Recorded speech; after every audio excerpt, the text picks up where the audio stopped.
नमस्कार, मनी गुरु की इस खास पेशकश में आप सभी का स्वागत है। मैं हूं स्वाति रायना। इक्विटी फंड से मुनाफा कमाना है तो पैसिव फंड में निवेश एक बेहतरीन विकल्प है। वहीं गोल्ड में भी पैसिव निवेश यानी गोल्ड ईटीएफ से भी आकर्षक रिटर्न आप कमा सकते हैं। आज बताएंगे इक्विटी और गोल्ड दोनों में पैसिव निवेश के क्या है फायदे, आपके लिए क्या है सही। इसी पर खास चर्चा करने जा रहे हैं। हमारे साथ हैं आज Chintan Hariya, head investment ICICI Pru AMC, और ऋषिकेश पालवी, डायरेक्टर आनंद राठी वेल्थ। दोनों ही एक्सपर्ट्स का बहुत स्वागत करते हैं मनी गुरु के आज के इस खास कार्यक्रम में शामिल होने के लिए। समझना जरूरी है क्या ये गोल्डन अपॉर्चुनिटी है इन्वेस्टर्स के लिए। अभी इक्विटी को अगर देखें, गोल्ड को अगर देखें, तो क्या आने वाले टाइम में दोनों ही बिल्कुल एक दूसरे से रिलेट ना करने वाले एसेट क्लासेस में एक साथ जो हमने तेजी एक टाइम पे देखी, तो क्या वो संकेत देता है? मैं चिंतन आपसे समझना चाहूंगी। शायद पहले हमने शायद ही कभी देखा हो जब दो एकदम एक दूसरे से अलग बिहेव करने वाले जो एसेट क्लासेस हैं उनमें एक साथ तेजी देखी गई। हालांकि कुछ वॉलेटिलिटी भी हमने पिछले कुछ दिनों में बाजार में देखी है, गोल्ड में देखी है, पर एक जो अपवर्ड ट्रेंड हमने देखा, दोनों ही एक तो शेयर मार्केट भी और गोल्ड भी अपने लाइफ हाई छूते हुए, वो शायद सिनारियो पहले कभी इतना रीसेंट पास में तो हमने नहीं देखा। क्या संकेत देता है ये इन टर्म्स ऑफ इन्वेस्टमेंट? अगर हम समझे, गोल्ड को देखें या फिर इक्विटी को देखें, हम क्या इससे एक ट्रेंड ले सकते हैं, सीख सकते हैं? बिल्कुल स्वाति, अगर हम देखें पिछले 10 सालों से इक्विटी मार्केट्स में भारत में तेजी है, 12 सालों से अमेरिका में तेजी है। जापान की मार्केट भी अपने उच्चतम स्तर को छू चुकी है जो 1990 में छुआ था उन्होंने लास्ट। सो एक विश्व भर में इक्विटी की तेजी तो है ही है। पिछले 3-4 सालों से अगर हम देखें, जो कोविड के बाद में का जो समय है उसमें भी गोल्ड और सिल्वर दोनों के में भी तेजी देखने को मिली है। तो ये जो सिंक्रोनाइज्ड रैली पिछले 3-4 सालों में हम गोल्ड में देख रहे हैं, उसका एक मेजर कारण ये है कि कोविड के बाद जब बहुत सारा पैसा प्रिंट किया गया, तो थोड़ा पैसा उसमें से गोल्ड में भी गया। क्योंकि 2011 से लेकर 2020 की बात करें तो ऑलमोस्ट 9 साल 10 साल तक गोल्ड के बाद दाम बढ़े नहीं थे। तो ये कैचअप रैली गोल्ड में जरूर हो रही है। और हमारा ऐसा मानना है कि जैसे जैसे जियोपॉलिटिकल टेंशंस बाजार में रहेंगे तो गोल्ड के दाम यहाँ से बढ़ सकते हैं। और अगर इक्विटी मार्केट्स की बात करें तो वहां पर वॉलेटिलिटी जारी जारी रहेगी। ओके। तो आगे आने वाले टाइम में जैसा कंडीशंस हमने देखे हैं बनते हुए, जैसा चिंतन ने भी बताया, ऋषिकेश, एकाएक हमने देखा ईरान और इजराइल के बीच जो टेंशन थी वो एस्केलेट हो गई। इसका अंदाजा एक्चुअली शायद नहीं था। और ऐसे टाइम पर जब बाजार इक्विटी मार्केट ने अपना लाइफ हाई छू लिया था और एक बहुत ही एक रोजी पिक्चर हम देख पा रहे थे, गोल्ड भी बहुत ही शानदार प्रदर्शन दे रहा था। अचानक से जियोपॉलिटिकल टेंशन की वजह से जो पूरा एक बैलेंस था वो बिगड़ता हुआ नजर आया। पर आने वाले टाइम में अभी ये जो कंडीशंस है वो अगर प्रिवेल रहते हैं तो कुछ ऐसा ही हम एक वॉलेटिलिटी बाजार में और एक शायद अपॉर्चुनिटी गोल्ड में देख पाएंगे। नमस्ते स्वाति जी। सबसे पहले बात तो ये कहना चाहूँगा, जो इक्विटी मार्केट है वो 3 डिफरेंट लेंसेज से देखना चाहिए, लॉन्ग टर्म, मीडियम टर्म और शॉर्ट टर्म के ज़रिए से। लॉन्ग टर्म जो होता है वो मैक्रो इकोनॉमिकल फैक्टर्स बहुत इंपॉर्टेंट रोल प्ले करते हैं। मीडियम टर्म जो होता है वो प्रॉफिटेबिलिटी ऑफ द कंपनीज या अर्निंग्स बहुत इंपॉर्टेंट रोल प्ले करते हैं। और जो शॉर्ट टर्म होता है उसको ड्राइव करने के लिए न्यूज़ और इवेंट्स बहुत इंपॉर्टेंट फैक्टर प्ले करते हैं। तो जैसे आपने सही कहा कि हमने जो इक्विटी मार्केट में वॉलेटिलिटी देखी तो उसका कारण था जियोपॉलिटिकल टेंशन, या जैसे हम हिंदी में कहते हैं भू राजनीतिक तनाव काफ़ी हद तक बढ़ गया। जब भू राजनीतिक तनाव बढ़ते हैं तो एक अपॉर्चुनिटी क्रिएट हो जाती है गोल्ड जैसे माध्यम में निवेश करने के लिए, क्योंकि वॉलेटिलिटी कम होती है और गोल्ड को माना जाता है कि बहुत अच्छा हेज है एज अगेंस्ट इक्विटी, और इस हिसाब से फिर गोल्ड में निवेश बढ़ जाता है। ये एक मुख्य कारण होता है, लेकिन यही एक कारण नहीं है जिसके वजह से गोल्ड के भाव बढ़ रहे हैं। कई और कारण हैं, क्योंकि ब्याज दरें भी कम होते हुए दिख रही है, ना केवल यूएस में पर अब काफ़ी सारे देशों में इन्फ्लेशन कंट्रोल में आते हुए दिख रहा है, इंटरेस्ट रेट्स कम होते हुए दिख रही है, और उस कारण की वजह से गोल्ड का जो डिमांड है वो बढ़ता हुआ दिखते आ रहा है। तो उसके अलावा और भी कई कारण हैं, लेकिन गोल्ड की अपॉर्चुनिटी काफ़ी अच्छी है इस मुकाम पे जब जियोपॉलिटिकल टेंशंस आए। ये एक इवेंट बेस्ड एक्टिविटी है, ऐसा कहना चाहूँगा। बिल्कुल। ओके। चिंतन, अब ये जो इस सिनेरियो में एक निवेशक को बेस्ट से बेस्ट अपॉर्चुनिटी अगर लेनी है, तो कैसी स्ट्रैटेजी आप सजेस्ट करेंगे अभी निवेशकों को बाजार में लेने की? क्योंकि हम यूजुअली जब अपने शोज़ में बात करते हैं, आपके साथ जो स्पेशल शोज़ होते हैं, आप पैसिव स्ट्रैटेजी के काफ़ी हिमायती हैं और आपको लगता है कि एक ऐसी स्ट्रैटेजी है जिससे कि पोर्टफोलियो में एक अच्छा एक स्ट्रॉन्ग पोर्टफोलियो क्रिएट किया जा सकता है। तो अभी तमाम फैक्टर्स को ध्यान में रखते हुए गोल्ड की ही पहले सबसे पहले बात कर लेते हैं, क्योंकि गोल्ड में अगर प्रॉमिसिंग, अगर आपको एक फंडामेंटल्स आगे आने वाले टाइम में नज़र आ रहे हैं, तो गोल्ड में एक passive strategy is the way forward.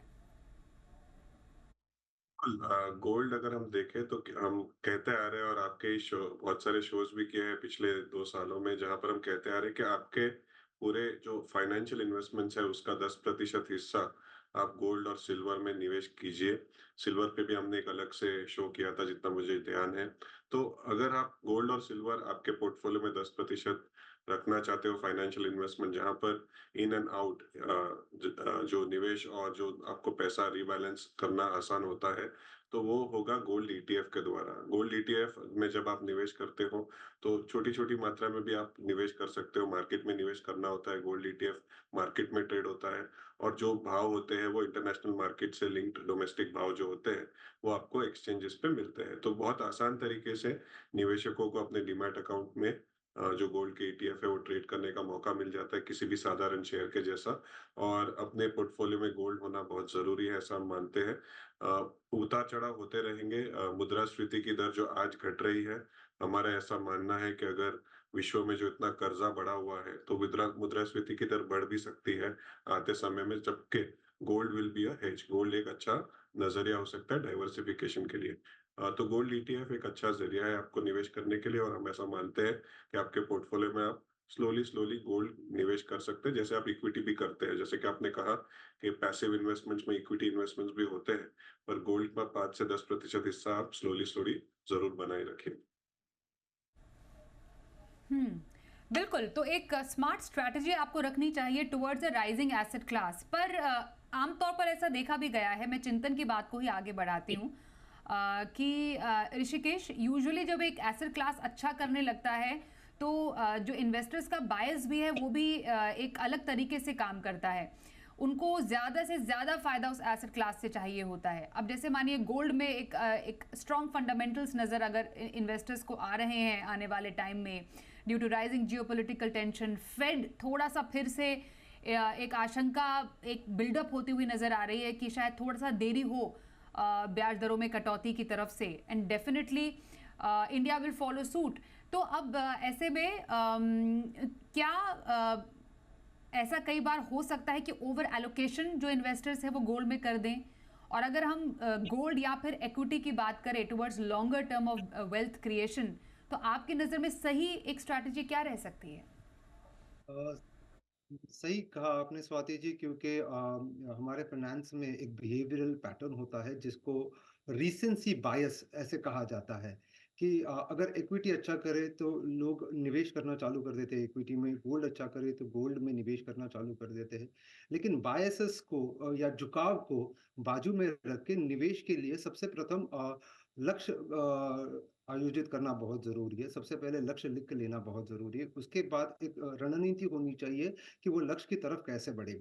जब मैं रणनीति की बात करता हूँ, तो मैं एक एसेट एलोकेशन, एक प्रोडक्ट एलोकेशन की बात कर रहा हूँ कि इक्विटी में कितना होना चाहिए, डेट में कितना होना चाहिए। अगर अब गोल्ड में इन्वेस्ट करना है, तो उसकी भी मात्रा डिसाइड करके रखनी चाहिए। तो एक स्ट्रैटेजी होनी बहुत ज़रूरी है, एक रणनीति होनी बहुत ज़रूरी है। आपने कहा कि गोल्ड का कितना प्रमाण होना चाहिए, इक्विटी का कितना प्रमाण होना चाहिए। सबसे प्रथम तो मैं ये कहना चाहूँगा कि 2 ग्रोथ एसेट क्लासेस होते हैं, वो है इक्विटी और रियल एस्टेट। और ये माना जाता है कि गोल्ड और डेट जो है, वो कंज़र्वेटिव एसेट क्लासेस है। तो कॉम्बिनेशन करना है तो इक्विटी और डेट, या फिर रियल एस्टेट और डेट, या फिर इक्विटी और गोल्ड और रियल एस्टेट और गोल्ड, ऐसे हिसाब से कॉम्बिनेशन करना बहुत ज़रूरी है एसेट एलोकेशन के तौर पे। क्योंकि इनका कोरिलेशन काफ़ी कम होता है। जब मैं इक्विटी और गोल्ड या इक्विटी और डेट की बात करता हूँ। लेकिन अगर डेट और गोल्ड में मुझे चुनाव करना है, तो मैं डेट का चुनाव करूँगा, बल्कि गोल्ड का चुनाव नहीं करूँगा। क्योंकि अगर हम गोल्ड का रिटर्न्स देखें, 1990 से लेके अब तक करीबन 9 साढ़े 9% का रिटर्न मिला है गोल्ड से। लेकिन उसका रिस्क अगर हम देखें, जो हम स्टैंडर्ड डिविएशन के ज़रिए से नापते हैं, तो स्टैंडर्ड डिविएशन गोल्ड का 9 सवा 9% आता है। बल्कि डेट का रिटर्न अगर गवर्नमेंट बॉन्ड देखे तो 7 साढ़े 7% का रिटर्न डेट देती है, लेकिन उसका स्टैंडर्ड डिविएशन जो है वो करीबन 1-2% का है। तो अगर स्ट्रैटेजी डिसाइड करनी है तो इक्विटी और डेट का कॉम्बिनेशन रखें। और अगर गोल्ड में निवेश करना ही है, क्योंकि हम भारत में रहते हैं और ज्वेलरी इंपॉर्टेंट है, तो उसके कई माध्यम है। जैसे एसजीबी का मैं जिक्र करना चाहूंगा यहाँ पे। एसजीबी जो सॉवरेन गोल्ड बॉन्ड्स होते हैं, वो काफी काफी फायदेमंद साबित हुए हैं।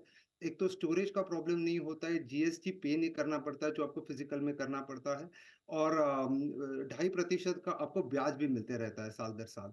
अप्रिसिएशन तो मिलता है, लेकिन ब्याज भी मिलता है। अगर करना है तो सॉवरेन गोल्ड बॉन्ड में करना चाहिए, लेकिन इक्विटी और डेट का कॉम्बिनेशन करना बहुत जरूरी जब आप एक पोर्टफोलियो क्रिएट कर रहे हो।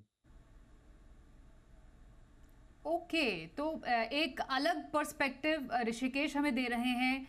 चिंतन ने अपने आंसर में कुछ इंपॉर्टेंट एस्पेक्ट्स यहाँ पर हाईलाइट किए हैं गोल्ड में इन्वेस्टमेंट के। चिंतन, मैं ये समझना आपसे चाहती हूँ, आपके आर्ग्यूमेंट में अब क्या आप कहेंगे, क्योंकि गोल्ड ईटीएफ में हम जैसा देख पा रहे हैं, अभी जो एक फाइनेंशियल ईयर एंड हुआ है मार्च 2024 का, जो गोल्ड ईटीएफ का एयूएम है वो पिछले जो फाइनेंशियल ईयर था उससे लगभग 10,000 करोड़ रुपए ऊपर ही रहा। अराउंड 31,000 करोड़ दर्ज किया गया, जो एक अच्छा सिग्निफिकेंट राइज हमने देखा है।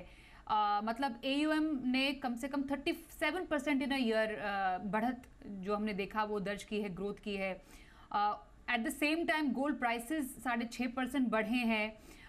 ईटीएफ भी मार्च जो नंबर सामने आए, एम्फी के नंबर सामने आए, ईटीएफ में हमने देखा अराउंड 370 करोड़ का नेट इनफ्लो देखने को मिला है। तो गोल्ड ईटीएफ में फिलहाल अभी at this point, out of all the investment options, gold ETF में अभी ज्यादा फोकस आप क्यों करने की सलाह निवेशकों को देंगे? तो जैसे कि मैंने कहा कि निवेशकों के पास ऑप्शंस होते हैं इक्विटी, डेट और गोल्ड के। जब मुद्रास्फीति की दर बढ़ती है तो पीछे इतिहास में देखते हैं तो 1970 से 1980 का दशक था।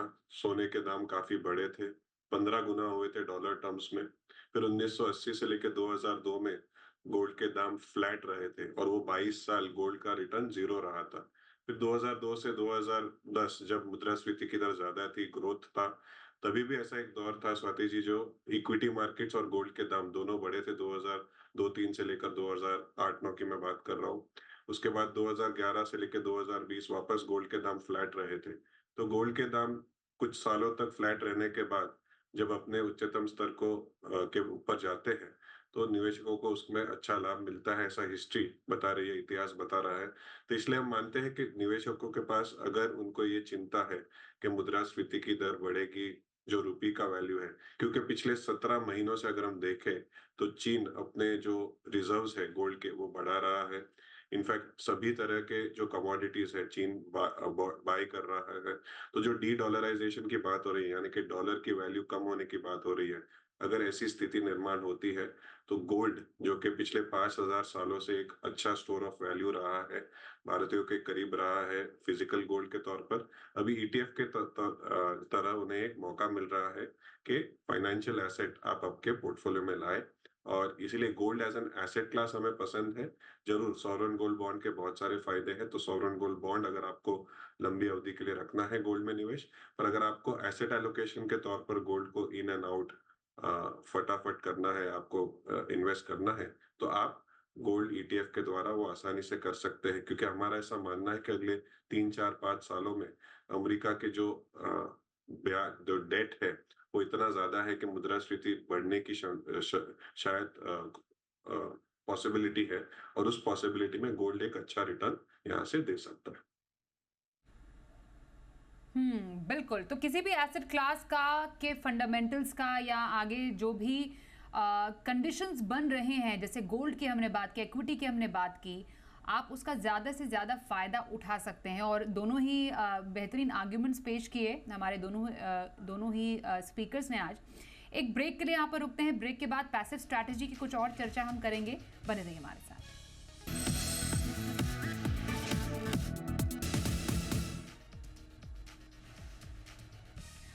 चलिए, हमारी खास चर्चा आज पैसिव स्ट्रैटेजी पर। गोल्ड में निवेश के बेहतरीन मौके इक्विटी में, तो पैसिव स्ट्रैटेजी क्या आपके काम आ सकती है, पोर्टफोलियो में क्या है इनका यूज, इस पर आईसीआईसीआई प्रू एएमसी से चिंतन हरिया, आनंद राठी वेल्थ से ऋषिकेश पालवे हमारे साथ हैं। ऋषिकेश, पैसिव स्ट्रैटेजी की क्योंकि हम बात करें, गोल्ड पर हमने चर्चा की, पर इक्विटी में भी पैसिव स्ट्रैटेजी काफ़ी अब पॉपुलर हो रही है। लोग ज़्यादा से ज़्यादा इंडेक्स फंड्स को पसंद कर रहे हैं। ज़्यादा से ज़्यादा एएमसीज इंडेक्स फंड्स लेकर आई हैं। पिछले फाइनेंशियल ईयर में भी हमने देखा, पिछले कुछ महीनों में इसका चलन काफ़ी बढ़ा है। पर अगर हम रिकॉर्ड्स के दम पर देखें या रिटर्न के हिसाब से देखें, क्या जो पैसिव फंड्स हैं वो एक एक्टिव फंड के मुकाबले बेहतर साबित हुए हैं, अगर हम बहुत ही स्पष्ट तौर पे आपसे समझे तो स्वाति जी, सबसे पहले मैं बताना चाहूँगा कि एक्टिव और पैसिव फंड्स क्या होते हैं। एक्टिव फंड्स वो होते हैं जो अल्फा जनरेटिंग कैपेबिलिटी रखते हैं या एक्टिवली ट्रेडेड होते हैं। और पैसिव फंड्स वो होते हैं जैसे ईटीएफ हो गए, इंडेक्स हो गए, ये आपके पैसिव फंड्स होते हैं। तो सबसे पहली बात ये कहना चाहूँगा, अगर हम इंडिया की बात करते हैं, भारतवर्ष की बात करते हैं, तो यहाँ पे अल्फा जनरेशन कैपेबिलिटी काफ़ी हद तक ज़्यादा है। वेस्टर्न वर्ल्ड देखें, यूएस देखें या अदर डेवलप्ड नेशंस देखें, तो वहाँ पे अल्फा जनरेशन कैपेबिलिटी कम है। तो वहाँ पे क्या हुआ है कि पैसिव फंड्स काफ़ी पॉपुलर हो गए हैं। उनके देखा-देखी हमारे यहाँ पे भी पैसिव फंड्स काफ़ी पॉपुलर होने लग गए, क्योंकि वो इंडेक्स फंड ज़्यादा पॉपुलर हो गए। लेकिन क्या जो यूएस में लागू होता है, क्या वो इंडिया में भी वही लागू होना चाहिए? तो उसका उत्तर नहीं है, क्योंकि इंडिया में अभी भी काफ़ी आर्बिट्राज अवेलेबल है, जहाँ से आप अल्फा जनरेट कर सकते हो। तो हमारे हिसाब से एक्टिव फंड्स में निवेश करना काफ़ी फ़ायदेमंद साबित हो सकता है, बल्कि आप पैसिव फंड में सिर्फ इंडेक्स जितना देता है, उतना आपको रिटर्न मिल सकता है। लेकिन एक्टिव फंड में index plus a little alpha 2-3% का अल्फा का टारगेट रखें, तो 2-3% का अल्फा जनरेट करना इतना मुश्किल नहीं होता है। ओके। वहीं चिंतन, आपकी नज़र में पैसिव फंड स्ट्रैटेजी कैसी रही है पिछले कुछ समय में, क्योंकि ये यूनिवर्स भी काफ़ी ज़्यादा बढ़ा है। अब अगर अभी किसी को पैसिव स्ट्रैटेजी में इन्वेस्ट करना है या वो शामिल करनी है अपने पोर्टफोलियो में, तो क्या वैल्यू ऐड कर सकता है पोर्टफोलियो में, क्या इसके फ़ायदे हैं अभी मौजूदा बाजार में? तो अगर हम पिछले 2-3 सालों में देखें, तो भारत में बहुत सारे, जैसे कि आपने कहा, अलग-अलग तरीके के फंड्स ला रहे हैं। बहुत सारे एएमसीज पैसिव यानी कि इंडेक्स फंड्स और ईटीएफ में नए फंड्स ला रही है। तो पहले ऐसा हुआ करता था कि सिर्फ लार्ज कैप फंड ईटीएफ्स हुआ करते थे या लार्ज कैप इंडेक्स फंड हुआ करते थे। पर आज जो एक स्मार्ट बीटा इंडेक्स फंड्स और ईटीएफ्स का जो दौर चल रहा है, जहां पर आपके पास अलग-अलग फैक्टर्स के ऊपर फंड्स हैं, जैसे कि वैल्यू, मोमेंटम, अल्फा लो वॉल। तो निवेशकों को अपने रिस्क एपेटाइट के हिसाब से, हाँ, ज़रूर इसमें उनको समझ की ज़रूरत है कि कौन-सा फैक्टर कब चलता है, पर अगर उनके रिस्क एपेटाइट के हिसाब से उनको सिलेक्ट करना है, तो ये जो फंड्स हमने देखा है पिछले 5, 10, 15 सालों में, अगर आपने सही तरीके से चूज़ किया, तो इनमें भी जो लार्ज कैप इंडेक्स है, उससे ज़्यादा आपका रिटर्न बन सकता है। तो ख़ास तौर पर अगर अल्फा लो वॉल की बात करें या फिर मोमेंटम की बात करें, तो पिछले 3 सालों में जो मार्केट का माहौल रहा है, तो उसमें रिटर्न्स एक ब्रॉड इंडेक्स से अच्छे रहे हैं। तो पैसिव स्ट्रेटजीज या पैसिव ईटीएफ और इंडेक्स फंड्स में भी आप आपके पोर्टफोलियो में rule based, methodology based smart beta factor indices लाकर एक अल्फा जनरेट कर सकते हो। और मैं बिल्कुल सहमत हूँ कि एक्टिव फंड्स में भी अगर फंड मैनेजर अच्छा काम करे, क्योंकि भारत में बहुत सारे क्षेत्र है, बहुत सारे सेक्टर्स है, बहुत सारी नई कंपनियां लिस्ट हो रही है, तो अल्फा जनरेशन कैपेबिलिटी अमेरिका की मार्केट से ज्यादा है। तो एक निवेशक के पोर्टफोलियो में एक्टिव फंड्स भी होने चाहिए, स्मार्ट बीटा ईटीएफ्स भी होने चाहिए। ये सभी समझने की क्षमता शायद निवेशकों में ना हो, तो इसलिए हम कहते रहते हैं कि एक एडवाइजर होना ज़रूरी है। वो एडवाइजर आपके ओवरऑल पोर्टफोलियो को आपके रिस्क एपेटाइट के हिसाब से बनाकर आपके पोर्टफोलियो में एक्टिव पैसिव का एक अच्छा मिश्रण भी होगा और डेट, गोल्ड, सिल्वर इत्यादि कमोडिटीज का भी एक अच्छा मिश्रण होगा। तो जरूर ऐसा है कि जो स्मार्ट बीटा इंडाइसेस है उसमें मेथोडोलॉजी बेस्ड अगर आपको देखे पिछले 3, 4, 5 सालों में अगर हम देखें तो एक अच्छा रिटर्न जनरेशन हुआ है और ब्रॉड इंडाइसेस के मुकाबले वहां पर अल्फा जनरेशन भी हो सकता है।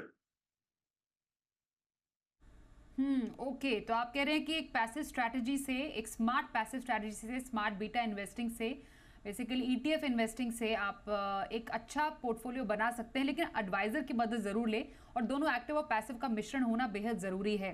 पर ओवरऑल एसेट एलोकेशन की अगर बात की जाए ऋषिकेश, तो यहाँ पर डेफिनेटली समझना ज़रूरी है कि नॉट ओनली इक्विटी या गोल्ड, बट बाकी जो एसेट क्लासेस हैं उनका एक प्रॉपर सामंजस्य होना बेहद ज़रूरी है। तो किसी भी एक पोर्टफोलियो में गोल्ड टेन्योर के हिसाब से इक्विटी डेट का एलोकेशन आइडियल कितना आप सजेस्ट करेंगे? तो स्वाति जी, और जब जैसे मैंने पहले कहा था कि एक रणनीति, एक स्ट्रैटेजी होनी बहुत ज़रूरी है। एक एसेट एलोकेशन जो है वो बहुत इम्पोर्टेंट रोल प्ले करता है। तो एसेट एलोकेशन के हिसाब से अगर आपका टेन्योर ज़्यादा है तो 80% आप इक्विटी में डाल सकते हो और 20% डेट में डाल सकते हो। या फिर 70% जो है, अगर आपका टारगेट 12-13% है तो 80-20 का रेशियो रख सकते हैं। या 11-12% का अगर टारगेट है तो 70-30 का आपका रेशियो रख सकते हैं बिटवीन इक्विटी एंड डेट। तो अगर ये रेशियो मेंटेन करे, ये स्ट्रैटेजी मेंटेन करे, तो आपका जो लक्ष्य है, अगर 12% का लक्ष्य है तो 80-20 रखें। 11-11.5% का टारगेट है तो 70-30 का एलोकेशन रखें। ओके, तो 70-30 का एलोकेशन एक मीडियम टर्म टारगेट के लिए, लॉन्गर टर्म के लिए 80-20% का टारगेट रखने का जिक्र यहाँ पर आया है ऋषिकेश की तरफ से। But for a new investor यहाँ पर चिंतन, एक ऑल इन ऑल आपने कहा कि एक मिक्स पोर्टफोलियो बनाया जा सकता है, पर एक पैसिव हैवी पोर्टफोलियो वर्सेस एक एक्टिव हैवी पोर्टफोलियो, तो एक पैसिव हैवी पोर्टफोलियो भी चलता है अभी मौजूदा बाजार में, पॉसिबल है?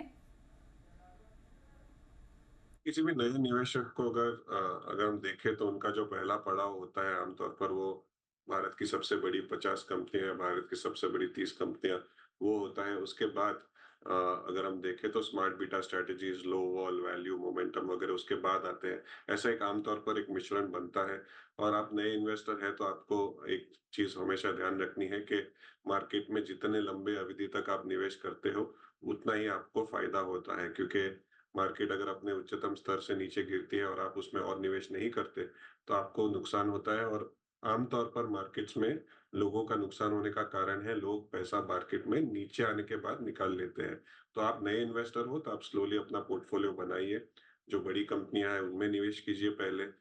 स्मार्ट बीटा ईटीएफ्स की अगर हम बात करें तो उनमें जो कंजर्वेटिव स्मार्ट बीटा ईटीएफ्स है जैसे कि लो वॉल है या वैल्यू है, उसमें आप निवेश कीजिए और उसके बाद आपको जैसे-जैसे ज़्यादा जानकारी मिलती है, आप आपके पोर्टफोलियो को बढ़ा सकते हैं। तो एक मिश्रण जो पैसिव में आप क्रिएट कर सकते हैं, सबसे बड़ी कंपनी यानी कि लार्ज कैप ईटीएफ, उसके साथ लो वॉल ईटीएफ, उसके साथ गोल्ड ईटीएफ, इनका मिश्रण परसेंटेजेस आप देख सकते हो। मेरे हिसाब से आप न्यू इन्वेस्टर हो तो आप आपका जो पोर्टफोलियो है उसको कंजर्वेटिवली पहले शुरू कीजिए। जैसे-जैसे आपको मार्केट के उतार-चढ़ाव के साथ कम्फर्ट बैठता है, आप आपका इक्विटी लेवल बढ़ाइए।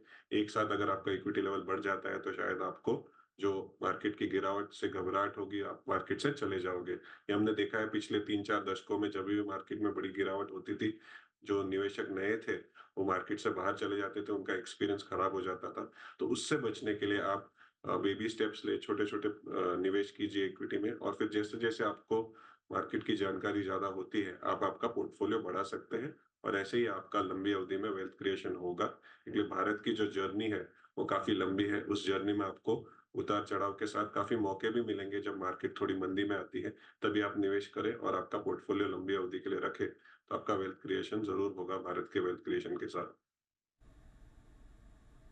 बिल्कुल, तो बहुत धन्यवाद करेंगे चर्चा में शामिल होने के लिए चिंतन और ऋषिकेश, आप दोनों को ही थैंक यू सो मच एक बार फिर से। और इसी के साथ आज के इस डिस्कशन में बस इतना ही। वक्त एक ब्रेक का भी हो गया है, खबरें जारी रहेंगी, बने रहिए हमारे साथ।